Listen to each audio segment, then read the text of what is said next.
اللہ تبارک و تعالیٰ قرآن مجید فرقان حمید میں ارشاد فرماتا ہے، اے ایمان والو اپنی جانوں اور اپنے گھر والوں کو اس آگ سے بچاؤ جس کے ایندھن آدمی اور پتھر ہیں۔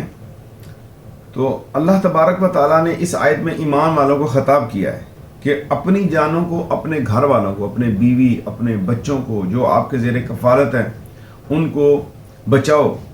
یاد رکھیے، خاوند اپنی بیوی کا، باپ اپنے بچوں کا، ہر شخص اپنے ماتحتوں کا ایک طرح سے حاکم ہے، اور ہر حاکم سے اس کے ماتحتوں کے بارے میں باز پرس ہوگی۔ حضور رحمت دو عالم صلی اللہ علیہ وسلم نے ارشاد فرمایا، تم سب اپنے متعلقین کے سردار و حاکم ہو، اور حاکم سے روز قیامت اس کی رعایت کے بارے میں پوچھا جائے گا۔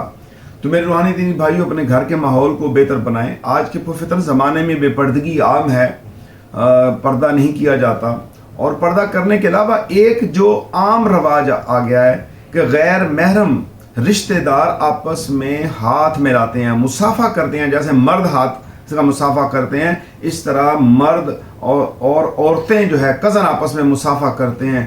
یاد رکھیں، غیر محرم کی انگلی بھی دوسرے غیر محرم کو، مرد کی ہاتھ کی انگلی عورت کو اور عورت کے ہاتھ کی انگلی مرد کو لگ گئی تو یہ حصہ قیامت والے دن جلتا رہے گا آگ میں، اگر وہ توبہ کے بغیر مر گیا۔ جلدی جلدی کیجئے، توبہ کیجئے، گناہوں سے بچیے، اور آج سے سچی توبہ کیجئے کہ آج کے بعد ہمارا ہاتھ کسی غیر محرم کے ساتھ نہیں لگے گا۔ اللہ عمل کی توفیق عطا فرمائے، آمین۔